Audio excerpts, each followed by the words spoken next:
Programme मध्य मुकाबले में खुशामदीद। मैं हूं रबिया एहसन और मेरे साथ मौजूद है आमिर मतीन और रऊफ क्लासरा। और आज के प्रोग्राम में जिन टॉपिक्स पे हम बात करने जा रहे हैं उसमें सबसे पहले शहबाज शरीफ ने अपना पहला बजट पेश कर दिया। पेट्रोल, बिजली, गैस सब महंगे। वजीर खजाना ने सितंबर में अवाम को बिजली बिलों के बम पर पहले ही खबरदार कर दिया था। तनख्वाहदार तबके को दिए गए रिलीफ पर IMF ने एतराज़ात उठा दिए। अवाम को महंगाई की सुनामी में धकेलने के बावजूद भी IMF शहबाज हुकूमत से नाराज क्यों, इसके ऊपर बात करेंगे। इसके अलावा बात करेंगे पंजाब में PTI मुनहरिफ अरकान सूबाई असम्बली की नशिस्तों पर ज़िमनी इलेक्शन की तैयारियां उरूज पर। मुल्तान की नशिस्त पर ज़ैन कुरैशी और सलमान नईम आमने सामने आ गए। क्या मुल्तान की अवाम ज़ैन कुरैशी का इंतखाब करेगी या सलमान नईम का? दिलचस्प मुकाबला मुतवक्के, इसके ऊपर बात करेंगे। इसके अलावा बात करेंगे हमजा शहबाज की पंजाब हुकूमत परेशान, ऑपोजिशन का टफ टाइम, बजट पेश न किया जा सका। ऑपोजिशन ने IG पंजाब से माफी का मुतालिबा कर दिया। दूसरी जानिब ज़िमनी इंतखाबात के लिए मुहिम, मरियम नवाज को मैदान में उतार दिया गया। क्या इमरान खान भी ज़िमनी इंतखाबात में इंतखाबी मुहिम चला पाएंगे, इसके ऊपर बात करेंगे। इसके अलावा बात करेंगे डस्का के ज़िमनी इंतखाबात में धांधली में मुलव्वस अफसरान के खिलाफ घेरा तंग, फौजदारी मुकदमात की तलवार लटक गई। शहबाज शरीफ ने एक्शन का हुक्म दे दिया। दूसरी जानिब शहबाज शरीफ की किफ़ायतशारी मुहिम में वज़रा ने एतराज़ उठा दिए। 7 जून काबीना इजलास की जो अंदरूनी कहानी है वो आपके साथ शेयर करेंगे। क्लास साहब, शहबाज शरीफ हुकूमत का ये पहला बजट और जिस तरह से एक्सपेक्टेड था कि इसमें इन्फ्लेशन, अच्छा एक्सपेक्टेशंस के हिसाब से था या उससे भी बुरा था या उससे बेहतर था? क्या लगा आपको बजट के हवाले से? बजट में अब हर साल की जो एक्टिविटी है, 2-4 चीज़ें लोग, मुझे याद है बजट का है कि इसका रोमांस होता था, सस्पेंस होता था, लोगों को दिलचस्पी होती थी। वो दिलचस्पी तो अब रही नहीं है। ओवरऑल अगर आप देखें 2-4 चीज़ें होती हैं। एक तो पहले से IMF के साथ इतनी सारी कंडीशनैलिटीज़ आप तय कर चुके होते हैं कि सबको पता होता है कि आपने कहाँ कहाँ पे क्या टैक्सेस लगाने हैं, कहाँ पे आपने रिडक्शंस करनी है, कहाँ पे नहीं करनी है, सब्सिडीज़ हटानी है। वो सारी चीज़ें पहले से ही आपको पता होता है। जो मेन चीज़ें आके लोगों को अफेक्ट करने वाली होती हैं। एक पेट्रोल की कीमतें होती थी, मुझे याद है वो हर साल बजट में आके अनाउंस होती थी। पहले की बात करूँ मैं, 90s की बात करूँ। फिर ऐसा ऐसा डीरेगुलेट होता गया। अब हर हफ्ते अब तो मेरे को 15 दिन बाद आपकी जो प्राइसेस हैं वो अनाउंस की जाती हैं। सो उसका तो ताल्लुक नहीं रहा बजट से, और वही सारे लोगों को अफेक्ट करती है, महंगाई की तरफ जाती है। दूसरा जो था वो डॉलर का है, जो ऑफ कोर्स उसकी वजह से आपकी बहुत सारी इंपोर्ट्स हो रही हैं, आपके फूड आइटम्स हो रहे हैं आपके, प्लस वहाँ पे आप देखें आपके या पेट्रोल, गैस, आपकी LNG, ये सारी चीज़ें वहाँ से LPG वगैरह, वो बहुत सारी चीज़ें जो हैं वो बाहर से आ रही हैं। सो वो आपके साथ डायरेक्ट लिंक है, उसका भी आप पे इम्पैक्ट आना यहाँ पर शुरू हो जाते हैं। सो बच क्या जाते हैं आपके पास यहाँ पे रहने के लिए 2-4 चीज़ें होती हैं कि जनाब कि आप उसमें जो आप उस पर मज़ीद टैक्स लगाना चाह रहे हैं, सैलरीड क्लास है, उसमें कैसे एडजस्टमेंट करेंगे, या ये जो होते हैं यहाँ पे सरकारी मुलाजमीन हैं वो अपनी उसके सैलरी के लिए उन्हें उम्मीद होती है कि शायद कोई तनख्वाह बढ़ाई दी जाए। सो 2-4 चीज़ें इसमें नज़र आती हैं कि सैलरी जो है वो यकीनी तौर पर लोगों की मेरे को 15% उन्होंने बढ़ाई है उन्होंने, जिससे आकर लगता है कि वक्ती तौर पर लोग जो हैं, मेरी कुछ बात हुई है सरकारी मुलाजमीन से, वो कंपेरेटिवली थोड़े से मुतमईन लग रहे थे। पेंशन इन्होंने, क्योंकि मेरे ख्याल इमरान खान साहब भी बढ़ा कर गए थे, सो उन्होंने बल्कि नहीं इन्होंने शहबाज शरीफ साहब ने अपनी तकरीर में बढ़ाई थी, मज़ीद भी इन्होंने बढ़ा दिए, पेंशनर को भी आके इन्होंने दे दी। अच्छा, हाउस क्योंकि खाली होता है, अपोजिशन है नहीं आपके साथ, वो राजा रियाज साहब खड़े थे, उनसे तकरीर पढ़ी नहीं जा रही थी, उनसे बात ही नहीं हो रही थी, उन्हें समझ भी नहीं आ रही थी कि मैंने क्या जहाँ तनकीद करनी है या आके नहीं करनी। मेन चीज़ें जो 2-4 चीज़ें थी जो उनसे अब उस पर बजट जो है ना मीनिंगलेस सा हो जाता है कि मेहताब हैदर साहब है हमारे बड़े अच्छे दोस्त हैं, न्यूज़ के रिपोर्टर, उन्होंने सवाल किया था इनसे, मिफ्ता इस्माइल साहब से और इन कंपनी से प्रेस कॉन्फ्रेंस में, जो पोस्ट प्रेस कॉन्फ्रेंस की, उन्होंने जनाब IMF और इसको चाइना जो आपको सपोर्ट आपको मिलनी है या आनी है, वो तो बजट में आपने कहीं पर उसको शो नहीं किया कि आपको वहाँ से उस IMF से कितने पैसे मिलने हैं या नहीं मिलने हैं, या चाइना आपको कितना देगा या नहीं देगा। वो 2 जो बड़े बिग आपके वो डोनर्स हैं या आपको पैसे देते हैं, वो तो बजट में रिफ्लेक्ट ही नहीं हो रहे थे। बजट आपने बना कैसे लिया, नंबर 1। दूसरी जो बड़ी चीज़ इंपॉर्टेंट थी, जो मेरा ख्याल किसी ने पॉइंट आउट नहीं की थी, मेहताब ने भी, उसने एक अच्छा रिपोर्ट इकॉनमी को अगर फॉलो कर रहा हो तो बहुत अच्छी चीज़ निकाल लेता है। तो उन्होंने जनाब ये बताएं डॉलर का रेट आपने किस बुनियाद पर रख के इसको सामने रखा है, क्योंकि सारी इकॉनमी आपकी डॉलर बेस्ड होगी है, इंपोर्ट्स आपने करनी है, चीज़ें मंगवानी है आपने, या अपने आर्डर्स देने हैं, तो कुछ ना कुछ तखमीना तो लगाया जाता है ना। LC खोलने में इस वक्त सबसे ज़्यादा इंपोर्टर्स को उनको मसले आ रहे हैं, तो वो किस बुनियाद पे आपने कैलकुलेशन किए?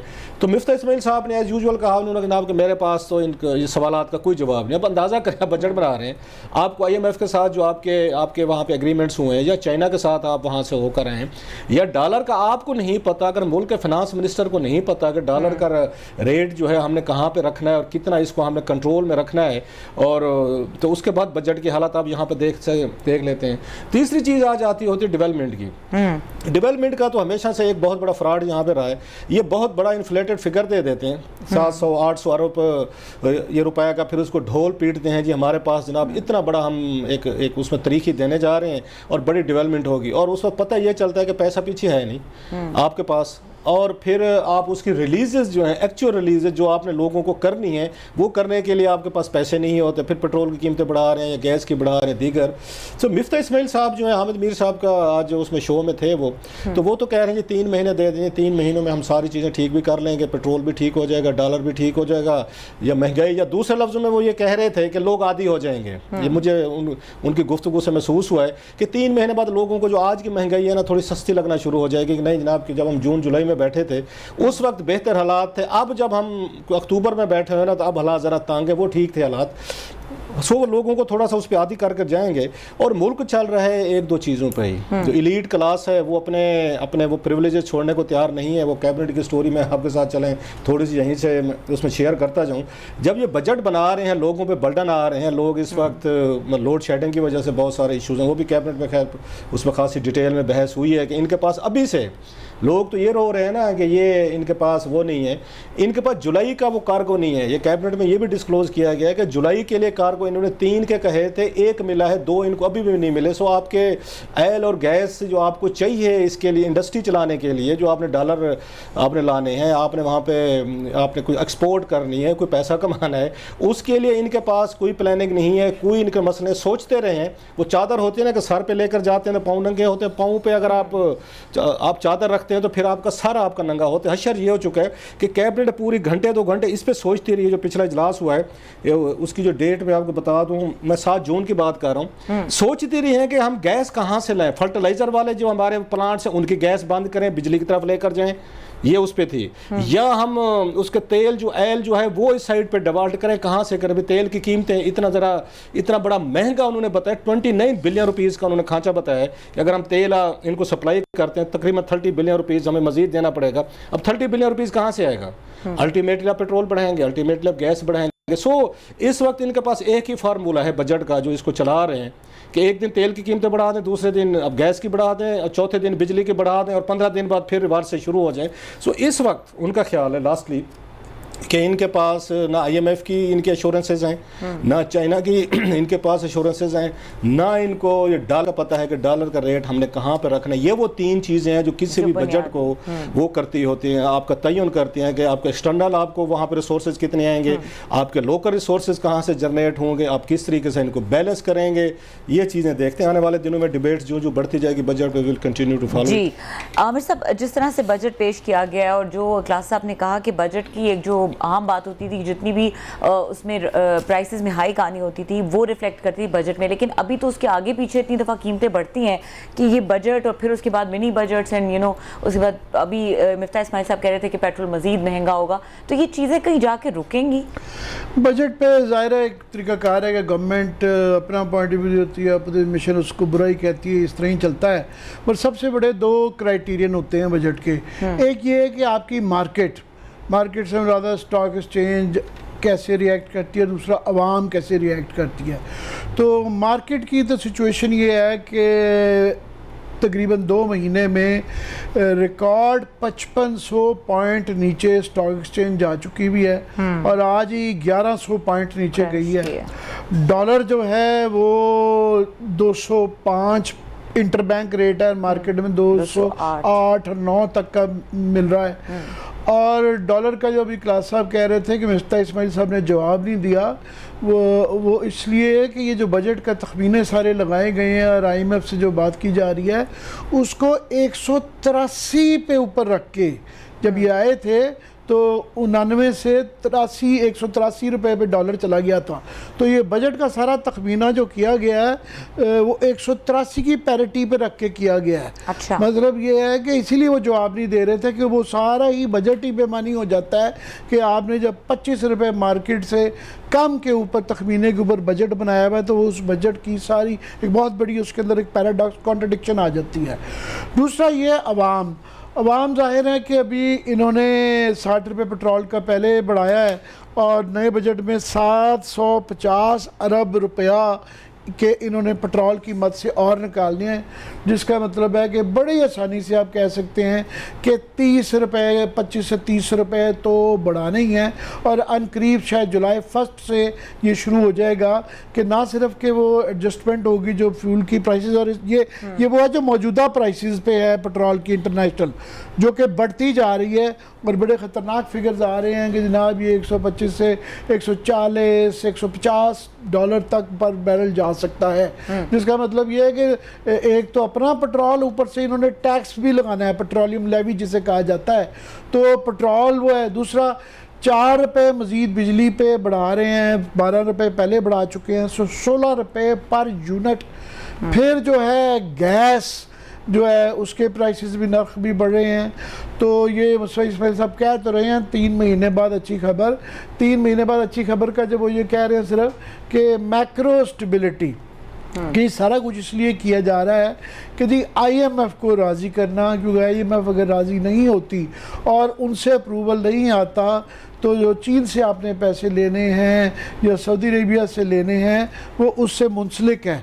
तो आपके बहुत ज़्यादा डिफ़ॉल्ट की एक ख़तरा पैदा हो जाता है कि आपका सारा बैंक करप्ट हो सकते हैं। इस तरह के अल्फाज इस्तेमाल किए जा रहे हैं कि ये बहुत ख़तरनाक अल्फाज है सारे, कि ये सारा कुछ करके भी मिफ्ता इस्माइल साहब के अपने बकौल कि IMF हमारे से खुश नहीं है। एक और आगे वो डू मोर की लिस्ट है कि ये चीज़ें भी करे और अभी तक वो नहीं हुआ। बात यह है कि इस सारी टीम का एक 3-4 साल से ये कहना था, क्लेम था और माना भी जाता था कि ये फाइनेंशियल टर्म्स में ये बहुत तजर्बा है, इनके पास 30 साल के लोग हैं। फिर एक कंटिन्यूटी है, उनके तो सारे पहली दफ़ा आए थे और एक भी नहीं आया था, 1.5 से ज़्यादा कोई उनका फाइनेंस मिनिस्टर टिका ही नहीं है। 3 के करीब तकरीबन मेरा ख्याल उन्होंने तब्दील किए। मिफ्ता इस्माइल एक पुराने आजमाए शुदा हाथ थे, an old hand, experienced hand, और वो ड्यूरिंग अपनी गवर्नमेंट के पिछली भी और दौरान अपोजिशन उनका हर चीज़ में वो वाले क्लेम होते थे कि हमें दे, हम करके दिखाते हैं, एनर्जी दें वो भी ठीक कर देंगे, लोड शेडिंग भी ठीक कर देंगे, महंगाई भी ठीक कर देंगे। और महंगाई का ये मैं बता दूं कि जो एक तो आम आदमी को ये पेट्रोल और इन चीज़ों से महसूस हो रही है ना, एक फिगर्स होते हैं 13% की गवर्नमेंट की क्लेम है कि जी CPI जो है कंज्यूमर प्राइस इंडेक्स, पर वो कहा जा रहा है जी इससे बहुत ज़्यादा है। और सेंसिटिव प्राइस इंडेक्स वो होती है जिसके अंदर ख़ास अशिया जो कि बुनियादी रोज़ के घर में तेल, पानी और आटा, चीनी जो है ना, उनकी कह रहे हैं 24-25% तक महंगाई बढ़ गई है और इससे ज़्यादा मज़ीद आगे जाएगी। इससे ज़्यादा आगे कभी हमारे वर्स्ट सिचुएशन में भी इससे आगे नहीं गई, मगर आगे जाने का इम्कान है। अब बात यह है कि आज भी मैं मिफ्ता इस्माइल साहब को हामिद मीर के प्रोग्राम में सुन रहा था, तो वो वही पुरानी जो चीज़ है कि जी हमारे हर दौर में गवर्नमेंट पिछलों पे डालती है, तो पिछलों पे डालना भी समझ आता था, उससे पिछले वालों को भी उस पर डालना आता था, क्योंकि उनको गवर्नमेंटें पूरे 5 साल के बाद मिलती थी। ये वो गवर्नमेंट है जो इन्होंने ली है, इनके पास चॉइस थी कि ये पूरे 5 साल का इंतज़ार करते, तो ये भी कह सकते थे कि इन्होंने डिलीवर नहीं किया, और वो भी उनके पास भी ये बहाना नहीं था होना कि जनाब हमें मौका नहीं पूरा करने दिया गया, वरना हमारे पास तो सोल्यूशन था जो कि उनके पास आया है। ये इनकी एक पॉलिटिकल चॉइस थी, ये इनकी मर्जी थी कि लें या ना लें। और ये माजी में होता रहा। आपने देखा होगा कि भुट्टो साहब ने फॉर एग्जांपल 1977 में पहले इलेक्शन करवा दिया था कि उनका ख्याल था कि इस वक्त बेहतर मौका है, और वो अलग बात है कि कंट्रोवर्शियल वो हो गए और सारा निज़ाम ही बिगड़ गया, मार्शल लॉ लग गया बाद में। इंडिया में वाजपेयी साहब की जब गवर्नमेंट थी उन्होंने भी अभी 6 माह मौजूद थे गवर्नमेंट के, पर उनको भी जोम था कि ये राइट टाइम है। 6 महीने पहले उन्होंने इलेक्शन करवा दिया था और वो इलेक्शन हार गए थे, बुरी तरीके से हारे थे। तो ये इनकी जो चॉइस थी, इसके पीछे अब नज़र आ रहा है कि बिल्कुल भी इनको ये नहीं है कि बेवकूफ़ थे, ये it was written on the wall, लिखा हुआ था सामने कि अगर ये गवर्नमेंट बनाएंगे तो ये वाले हालात होंगे, और वो हालात आए। मोस्ट प्रॉब्ली जो सबका ख्याल है, हमारा भी यही ख्याल था कि इनके ऊपर अपने केसेस थे और ख़ास तौर पे हमजा शहबाज शरीफ और शहबाज शरीफ साहब पे, और वो उस हद में काफ़ी हद तक कामयाब हो गए हैं कि बड़े आप देखें मशकूक अंदाज में पहले तफ्तीशकार जो है डॉक्टर रिजवान जो है मर गए, उसके बाद वो एक बीच में से जो गवाह था मकसूद चपड़ासी वो मर गया, अब उनकी बेलें भी कंफर्म हो गई हैं, खुदा ना खास्ता हम ये नहीं इल्ज़ाम लगा रहे कि अदालतें मिली हुई हैं, पर बहरहाल उनको रिलीफ मिला है, जो कि उस वक्त लग रहा था कि ये रिलीफ नहीं मिलेगा। और दूसरा जो था कि जनाब ये गोल के इससे इमरान खान की जो है ना, हालांकि हम मेरा नहीं ख्याल है कि उनका बयानिया उनके हक़ में जा रहा था, Imran Khan he was on his way down, रोज़ यही मसाइब उनको भी थे और ये बजट उन्होंने पेश करना था, तो वो उनका बयानिया अगर ये उस गोल में मेरा नहीं ख्याल है ये कामयाब हुए हैं कि उन्होंने टर्न अराउंड कर दिया बयानिया। हालांकि बड़ी इमरान खान की बड़ी तफ्तीशें आ रही हैं, बड़ी करप्शन के केसेस आ रहे हैं, पर वो महंगाई इतना बड़ा फैक्टर है कि उसकी वजह से नहीं आ रहा। और मुझे नहीं लगता कि इमरान खान को पीटीआई को इस वक्त जल्दी है, पहले उनको बहुत जल्दी थी कि जनाब जल्दी से धरना दे के अगर ये गवर्नमेंट ज़्यादा अरसा रह गई तो हम गए। अब मुझे लगता है उनको जल्दी नहीं है, वो उनको नज़र आ रहा है कि ये महंगाई की वजह से ये हमारी साइड पे जो है ना वोट बैंक आ रहा है और वो लंबी तारीखें दे रहे हैं और वो पार्टिसिपेट कर रहे हैं, पार्शली असम्बली से 2 इस्तीफे दे बैठे हैं, पर बाई इलेक्शन में पार्टिसिपेट फॉर एग्जांपल कर रहे हैं, कैंडिडेट्स दे रहे हैं, अपने पुराने लोगों को बुला रहे हैं, जिस तरह के हामिद खान साहब को और पुराने लोगों को उन्होंने बुलाना शुरू कर दिया, खुद बुला रहे हैं उनको, तो वो अपने लंबे उस पर है। मगर जो है PDM की सूरत हाल अभी पंजाब की सूरत में जो है ना नज़र आ रही है कि मज़ीद मुश्किलात हैं कि आज बजट पेश होना था और आखिरी इतलाओं तक जो है वो बजट का इजलास ही नहीं हो पा रहा था, क्योंकि अपोजिशन ने ये पड्डा डाला हुआ था कि जनाब पहले आप चीफ सेक्रेटरी को और IG को बुलाएं, वो हमारे से माफ़ी मांगें कि पिछले इजलास के अंदर यहाँ पे अंदर लोग कैसे आ गए थे, और वो उनकी अपनी शराइत है। वहाँ पे गन पड़ा हुआ है पंजाब में कि बजट होगा पेश नहीं होगा, ये नहीं हो रहा कि बजट क्या आएगा, पेश होगा कि नहीं होगा और फिर पास होगा कि नहीं होगा, इसके ऊपर बड़ा डिपेंड करता है। उसके अंदर स्टेक्स बहुत ज़्यादा आई हैं, लेट्स सी क्या होता है। जी बिल्कुल, इस सिचुएशन के ऊपर भी बात करेंगे और इसके अलावा जिस तरह आपने जिक्र किया ज़िमनी इलेक्शन के ऊपर PTI फोकस कर रही है, अब ये इसकी क्या, क्योंकि कुछ दिलचस्प मुकाबले इसमें देखने को मिलेंगे, खासतौर पर अगर मुल्तान की नशिस्त की बात करें, ज़ैन कुरैशी और सलमान नई मामले सामने होंगे, क्या सिनेरियो बनेगा, इसके ऊपर भी डिस्कशन करेंगे। ब्रेक के बाद हमारे साथ रहिए।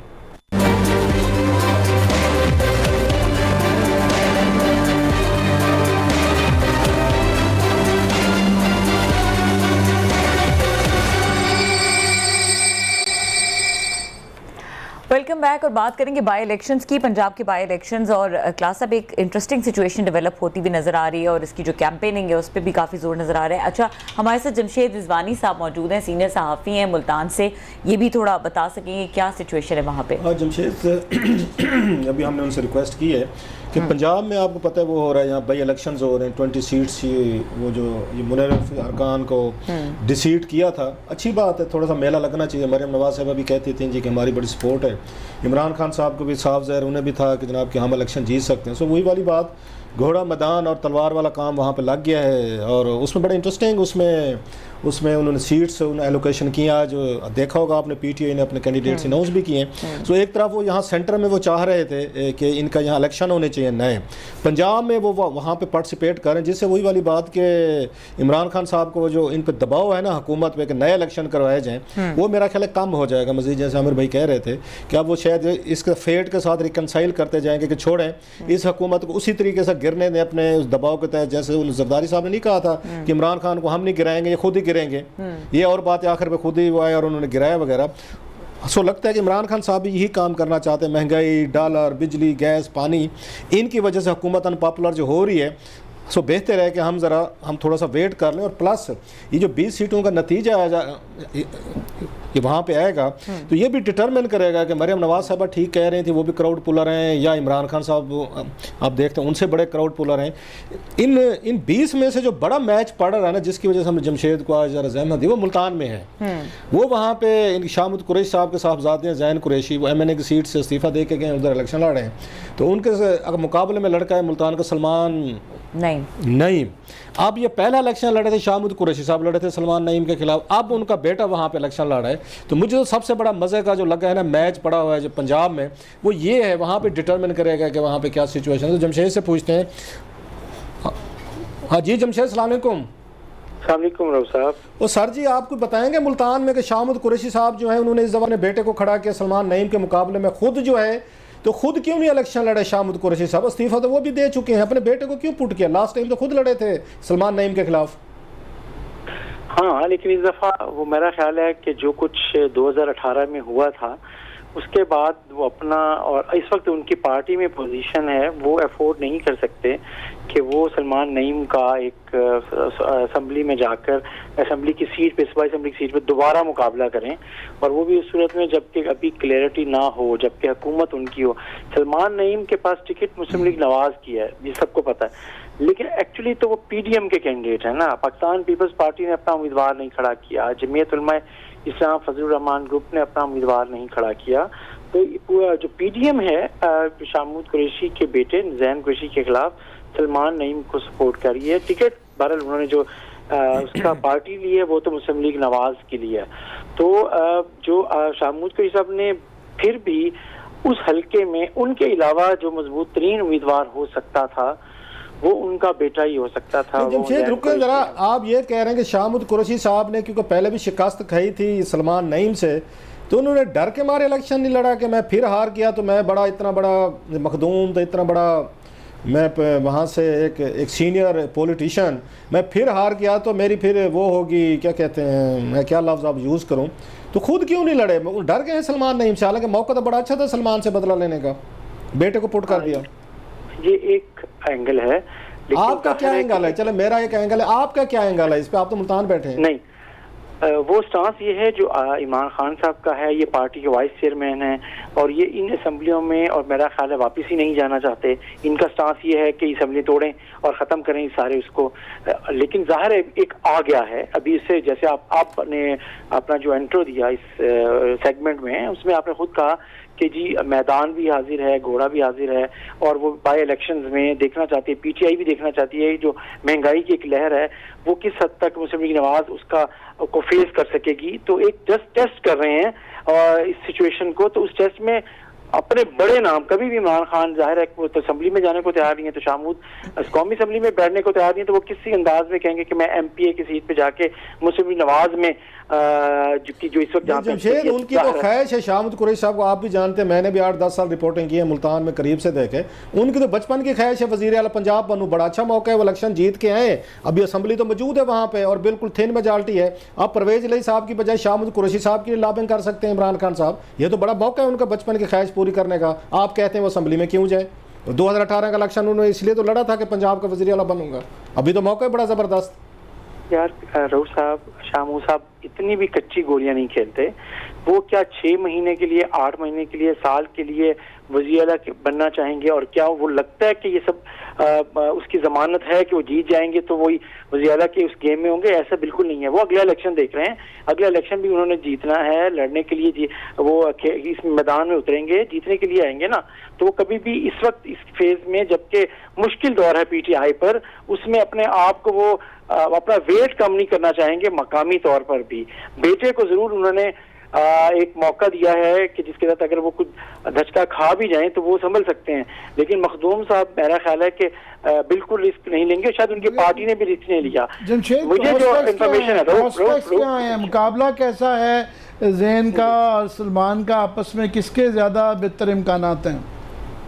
जी मेरा ख्याल है कि जो मैच है बहुत टफ मैच है। अभी देखें, कम अज कम 33 दिन कैंपेन में पड़े हुए हैं।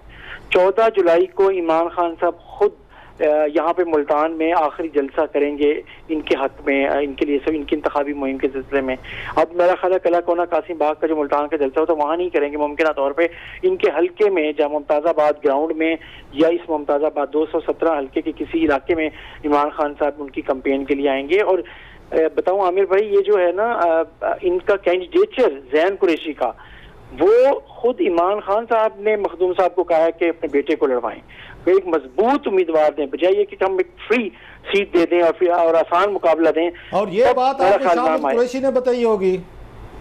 कि खान साहब ने मुझे कहा है, अपने मुंह से तो नहीं बताएंगे ना, वो खैर है क्या हो इधर गया? उधर से साहब जरा बेटे को जस्टिफाई करने के लिए तनकीद आ रही थी ना कि जनाब ये आप भी तो खानदानी पॉलिटिक्स आप लड़ रहे हैं ना, बाकियों पर एतराज़ है। तो शाहमद कुरैशी साहब ने दाएं बाएं से मेरे जैसों के जरिए फैला दी होगी कि खान साहब ने कहा है मैं तो लड़ने नहीं चाह रहा, तो उन्होंने बेटे को लड़ाए। नहीं, मेरा ये ख्याल है कि वहाँ पे क्योंकि ये हल्का बहरहाल मखदूम साहब अपने पास रखना चाहते हैं, उनके नीचे एमपीए का हल्का है जहाँ पे वो एमएनए रहे हैं, तो इस वक्त मसला ये है कि वो वहाँ पे इस हल्के में मखदूम साहब ने कोई बड़ा उम्मीदवार है नहीं। जो नाम है राना अब्दुल जब्बार हैं, वो 2013 का इलेक्शन हारे हुए हैं। इसी तरीके से एक मियाँ जमील साहब हैं, वो तहसील नाजिम रहे हैं। इस तरीके से शेख ताहिर हैं। तो यहाँ पे पीटीआई के पास और इस तरीके से कोई उम्मीदवार है नहीं। अगरचे 15 लोगों ने टिकट के लिए दरखास्तें जमा करवाई थी, लेकिन कोई एक भी ऐसा नहीं है जो अगर होता जैन के अलावा वो मुकाबले में भी होता। अब कम से कम पीटीआई, जैसे आमिर साहब डिस्कस कर रहे हैं कि कम से कम मुकाबले में है। अगर हम इस वक्त तक देखें तो ये एक जो पहले सलमान नईम की जो एक हवा होती है ना, उसके तहत तो सलमान नईम को एज था कि सलमान नईम आ रहे हैं, मुस्लिम लीग नवाज भी है, सारी पार्टियां उनके साथ भी हैं। लेकिन जब जैन आए हैं तो अब जैन की वजह से पूरी जो पीटीआई की जो टिकट होल्डर भी के ख्वाहिश थे, टिकट के ख्वाहिशमंद थे, वो भी जैन के बाद अब खामोश हो गए हैं, वो भी कंपेन कर रहे हैं। तो अब जैन की वजह से पीटीआई इस मुकाबले में आ गई है और अभी 33 दिन हैं। अभी 1 जुलाई के बाद महंगाई की जो लहर आएगी मुमकिन तौर पे, उसका फायदा पीटीआई को होगा, हो सकता है। तो अगर सिचुएशन जुलाई में कुछ कंट्रोल कर ली मुस्लिम लीग नवाज ने, तो फिर मुस्लिम लीग नवाज के लिए जो एक चैलेंज होगा इस हल्के में, वो सेनेटर राना महमूदुल हसन हैं, जो अपने भाई राना शाहिद महमूद के लिए एमपीए की टिकट के लिए हमेशा कहते रहते हैं, लेकिन मुस्लिम लीग नवाज उन्हें इग्नोर करती है। अगरचे बज़ाहिर साथ हैं राना महमूदुल हसन और राना शाहिद हसन। शाहिद जो हैं वो सिटी सदर भी हैं मुस्लिम लीग नवाज के, लेकिन अगर राना महमूदुल हसन की जो राजपूत बरादरी है, अगर उन्होंने खुलकर सलमान नईम का साथ ना दिया तो जैन कुरैशी यकीनन एक अच्छी पोजीशन में आ जाएंगे और फिर एक सख्त मुकाबला होगा। अदरवाइज मतलब एक जैसे आपने बड़ी अच्छी बात की है कि मैं यही पूछना चाह रहा था कि सलमान, जो मुझे याद पड़ता है पहले ये इंडिपेंडेंट जीते थे और शायद पीटीआई में इन्होंने ज्वाइन किया था बाद में। उस वक्त इंडिपेंडेंट जीत जाना और शाह महमूद कुरैशी के ख़िलाफ़ बहुत बड़ा ये एक अपसेट था। मगर अब चूँकि ये जो वोटर्स हैं, क्योंकि ओवरऑल ये बाई इलेक्शन बड़ा इम्पॉर्टेंट है कि पता चलेगा कि मूड किधर जा रहा है। और मुल्तान की सीट पूरे जनूबी पंजाब के अंदर इसका इम्पैक्ट आएगा, पूरे पंजाब और पाकिस्तान पे शायद इसका इम्पैक्ट आएगा। तो ये जो पार्टी वोट्स हैं, जिस तरह आपने नून लीग का बताया कि महमूदुल हसन साहब जो है ना शायद अंदर से नाला हों, पीपल्स पार्टी का वोट बैंक है वो कितना पार्टी लाइंस के ऊपर जाके इनको सपोर्ट करेगा, इस तरह ही बाकी जो छोटे मोटे धड़े हैं बिल्कुल लोकल, उनका सबका कितनी लॉयल्टी फैक्टर होगा, कितना वोट जाएगा सलमान साहब के लिए? देखिए, जो आप सलमान नईम साहब की बात 2018 के इलेक्शन की बात करें कि वो एक आज़ाद हैसियत से जीते। पीटीआई की टिकट मखदूम शाहमूद कुरैशी साहब के पास थी। मुस्लिम लीग नवाज की जो टिकट थी वो वहीद अराइन साहब जो साबिक सूबाई वजीर हैं उनकी अहलिया के पास थी। तो इस सूरत में भी जो मकामी धड़ेबंदी की वजह से, क्योंकि राना महमूदुल हसन साहब के भाई राना शाहिद को टिकट नहीं मिला था, तो उनका जो राजपूत बरादरी का अच्छा खासा वोट सलमान नईम साहब को मिला था। तो अब जो है, लेकिन अब सिचुएशन मुख्तलिफ है। अब वो कभी भी नहीं चाहेंगे कि यहाँ सलमान नईम साहब जीत जाएं बड़ी आसानी से, और फिर जो वहाँ के प्लेयर्स हैं जैसे वहीद अराइन साहब हैं, राना महमूदुल हसन साहब हैं, और जो मुस्लिम लीग की पहले से मौजूद लीडरशिप है, वो अपने हाथ साफ करके बैठ जाए और वो बिल्कुल इसमें हिस्सेदार ही ना हो। लेकिन मुस्लिम लीग नवाज के मरियम नवाज हों, हमजा शहबाज हों, और उनका जो पूरा जोर यहाँ आके लगना है वो जाहिर है इन पर सब पर है। इस वक्त सारे जो मुस्लिम लीग नवाज की लोकल लीडरशिप है, राना महमूदुल हसन समेत, वो बज़ाहिर सलमान नईम को सपोर्ट कर रहे हैं, लेकिन जो दिल हैं अभी वो साफ नहीं है। जब तक मुस्लिम लीग नवाज की क़यादत यहाँ आकर एक एक वोट, एक एक यूसी, एक एक पोलिंग स्टेशन पे वर्क नहीं करेगी और देखेगी नहीं, इंश्योर नहीं करेगी कि राना बरादरी, राजपूत जो बरादरी का वोट है वो किस अंदाज में पड़ता भी है सलमान नईम को या नहीं। अगर सलमान नईम साहब को पीपल्स पार्टी गिलानी साहब का फैक्टर, जी गिलानी साहब का यहाँ पे असर है, भुट्टा बरादरी में पीपल्स पार्टी का वोट है, लेकिन ये पीपल्स पार्टी का इस सूबाई हल्के में वोट मेरा ख्याल है 5 से 10 हजार से ज्यादा पार्टी वोट इस वक्त नहीं है यार बड़ा वोट है 5-10 हजार एमपी की सीट पे जमशेद। अच्छा हाँ, लेकिन देखिए जब पीपल्स पार्टी का अपना उम्मीदवार नहीं होगा ना, तो वो जाहिर है कुछ तकसीम होगा, कुछ वोट डालेगा ही नहीं, और कुछ पार्टी लाइन को सामने रखते हुए वोट जाहिर है सलमान नईम को सपोर्ट करेगा।